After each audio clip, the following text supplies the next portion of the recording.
Pit stops, Dick Bergman. Greg Biffle in, the temperature now down to 220 degrees, so they're going to leave the tape alone on the nose of the car, in no small part because he has been very fast as the leaders. To Matt. Gas man Jeff Gooch Patterson takes the can, hits it in the opening. He's already passed a bag of ice to Tony Stewart. That's the only adjustment that they're going to make for Tony. No adjustments to the race car. Down and away. Rusty's down and away. Tight battle off pit road.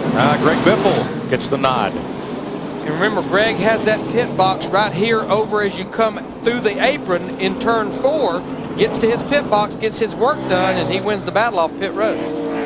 He beats Rusty, Brendan Gaughan, Ryan Newman, Kurt Busch, Tony Stewart, Dale Earnhardt Jr., Jeff Gordon, Michael Waltrip, Jimmy Johnson, Ricky Craven. 77 group, they got the job done too. Brendan Gaughan's crew. Oh, yeah. They're there.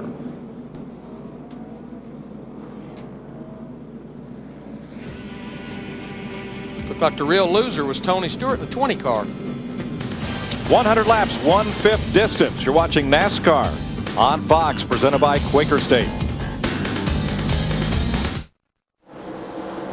Just waved the green flag with Greg Biffle the leader. Kevin LePage was well out in front of Biffle on the inside line. I think he'll probably get a message right here. The black flag is being waved as we speak. You cannot jump the leader like that. Kevin just trying to do all he can. Oh man, and the Biffle almost clipped him getting he was coming off the pit road. Casey Mears back in the race after replacing a radiator 30 laps down. Fromdale Jr. battling Kurt Busch and Tony Stewart. I think Kevin LePage's troubles will continue because there's a commit line over in turn 2, and he missed it as well coming to pit road for his black flag infraction. So that will be a pass-through in addition to the black flag penalty for jumping the restart.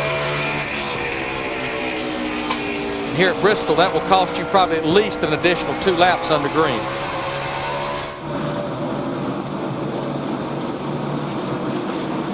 The free pass car was Jeff Green, so he is now back on the lead lap. Dick Bergman. Well, Jeff Burton came to Bristol without a sponsor on the side of the car. He was looking to have a good day. Instead, he's looking at what is left of his race car. What happened out there? Well, we got underneath Kevin and came off too, and I came up and he came down. It was both of our faults, and we ended up with the worst for the wear. But proud of my guys. We were running well. We just I should have given Kevin a little more room, and he could have given me a little more room. We'll see you in Texas. Good luck there. That's a savvy veteran, Darrell.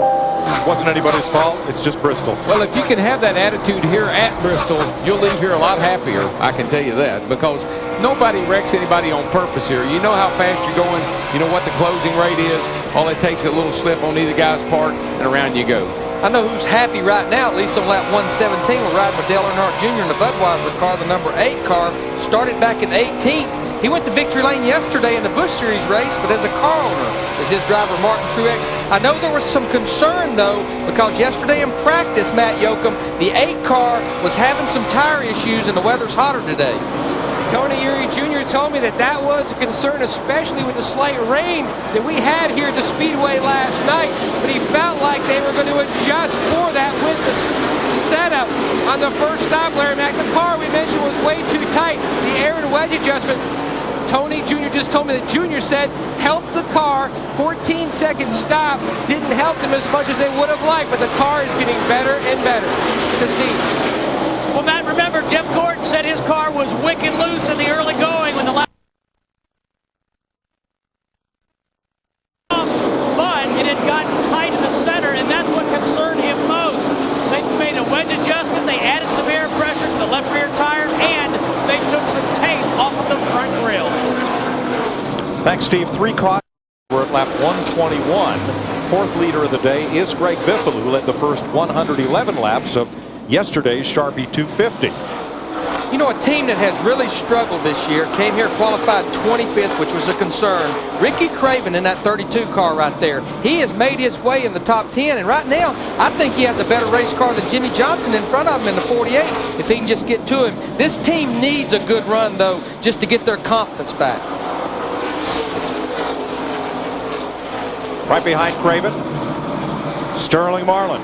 Tennessee boy, always a threat here. Jeannie? Well, Sterling Marlin coming in through the we pit in lap 105 as crew chief asked him, hey, how are the scuffs treating you? AKA those slightly used tires. We are surrounded by them in the 40 pit. 10 pairs in this pit. I kind of walked up and down turn 2 here, and Sterling Marlin and his crew chief, one of the only teams to decide to go for it, at least again in turn 2. Just one pair of stickers. Sterling has had a smile all week long walking through the garage here, become a grandfather this week. His son Stedman and his wife Mandy gave birth to Sterling Blaze last Sunday afternoon. Sterling said, I almost made it back after Darlington to see my grandbaby born.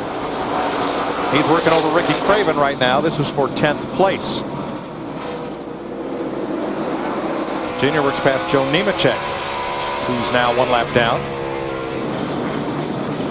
And back up front, Rusty Wallace begins to close it back up on Greg Biffle. That's less than half a second separating them. And in about 4 or 5 laps, they'll be catching the tail end of the field, and that's when Rusty Wallace will probably really be able to close up on Greg Biffle. You get that lead, Darrell, that lap traffic takes it right back away. Yeah, it does. Biffle's car, though, is doing what it did yesterday. It's fast. It's really fast on the short run here, but he's coming off the corner with a lot of steam. And Darrell, I was shocked this morning as I walked through the garage area, the low gears these cars were pulling. We used to come here and we'd pull a 525, a 529. These guys are racing 550s, and there's a few 567s. Remember, the higher number is a much lower gear. See, that's one of the things that we did way back when. I pulled a 543 gear here for years and years and years, and I called it my passing gear, like what I used at Darlington. A little lower than everybody else. Gave you such a huge advantage. You beat people at Bristol from the center off the corner. If you can get that nose under them and lunge off the corner, that's where you beat them. You back off early, but you want to get back on the throttle wide open hard up off these turns, and you're going to have a great race car. You saw Matt Kenseth move up to 17th as Jeffrey Bodine returns back to the garage area in the number 98. Matt? Confidence continues to build for the Penske guys running 2nd, 3rd, and 5th.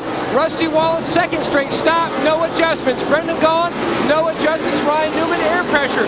But the teamwork, you can see it down here between the 2 and the 12 pits, pitting side by side. The 12 wants the 2. The pit a couple feet short pit in his box, so Ryan can get a better angle and not take a chance of clipping any of the 2 pit crew members. Jeff? Matt, as you were saying about the teamwork with the Penske group right now, talked to Brendan Gaughan just this morning. He was bragging so much about his teammates, Ryan Newman, for example, but more so about the veteran Rusty Wallace. He could not get over how Rusty had worked with him, along as you talked about earlier about with Buddy Baker, who's a veteran racer also, about how they have coached him about this racetrack and kept telling him if he would just set his car up just like these guys do and adapt his driving style to the guy who knows how to win here, he could be successful. And right now, it looks like guys are getting it done, and he seems to be like he's a pretty good place as far as watching these veterans get it done. You know, Jeff, back to what Matt was talking about pit road, the luxury they have with the 12 car. Remember, he has that very last pit box leaving pit road. He can pit deep in his box, but they have to make sure it's not too deep that he's across that line. And then that'll really cost them if they have to back him up. 137 laps complete in the Food City 500. Greg Biffle's Ford in front of Rusty Wallace and Brendan Gaughan in Dodges, Dale Jr.'s Chevrolet, and Ryan Newman's Dodge.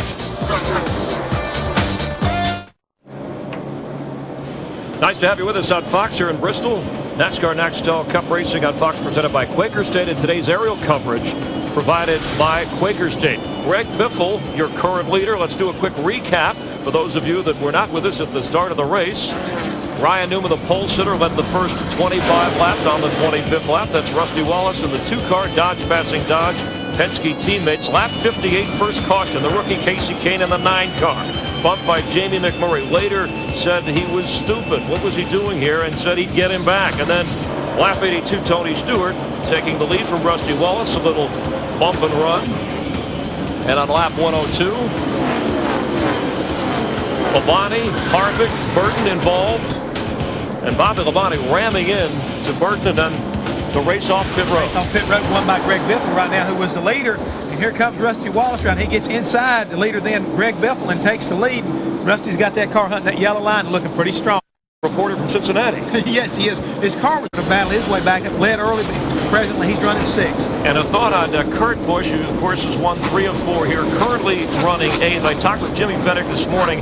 He said he didn't have a real reason why he was so dominant, but in the truck series, he said Busch learned to be patient and learned to work his tires, and that's been one of the secrets of his success here. And that's what he's doing right now. He's just sitting back here, just content to ride. He realizes this is a long race. We got a long ways to go, over 340 laps yet.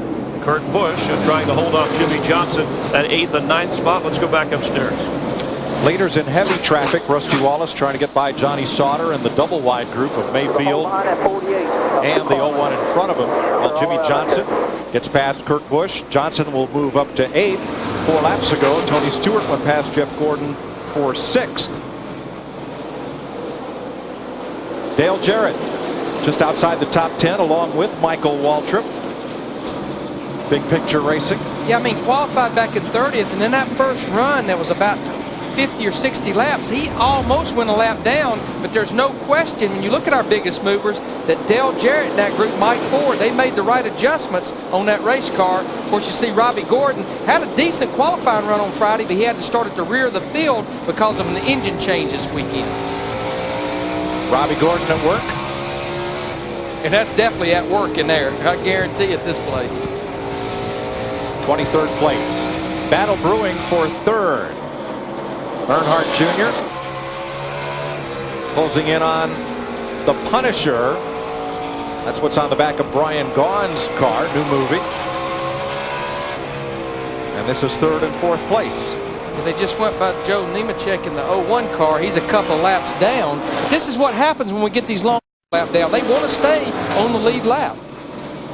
Yeah, they've been the 2 car and the 16 have been working some of this lap traffic. It's allowed Dale Jr. and Brendan to close up a little bit on them, but once they clear the traffic, they seem to be able to pull back out again. Dick Berggren. And as the leaders approach all of this traffic, Greg Biffle's spotter Joel Edwards has been a voice of calm. When Rusty tried to pass Biffle, his spotter Edwards simply said, let him go. Then he told Biffle, you're better up off the corner than he is. A little while later, take care of your equipment and constantly be careful. To Steve Burns. Dick, Jimmy Johnson's been pretty steady today. He's wanted his crew to help his car turn better. On the last pit stop, they made an air pressure adjustment, added some bite into the left rear, and they also took some tape off the grill. And Darrell, one reason as a crew chief, I didn't do a lot of talking to my driver during the race under green flag conditions. One, he couldn't hear. Up at Talladega, as we see Dale Earnhardt Jr. go underneath Brendan Gaughan, the 77. That's a battle for 3rd. But that spotter never gets to rest here. I mean, he has probably one of the most important jobs other than the driver. What I always did here, I would tell my spotter or my crew chief both, if I hear you, I'll click the button once. That's a yes. If I hear you and I don't like what you say, I'll click it twice because I don't have time to talk to you. That's why every time I'd scan you out here, click, click, click, click, click, that's click, it. click. And if I was really upset, that's what you would hear. Click, click, click, click, click, click.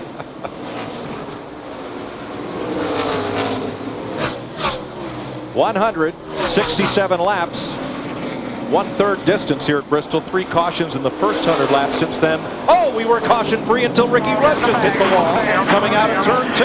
Caution is out. Caution is out. And Casey Mears ran slam into Rudd, could not avoid him.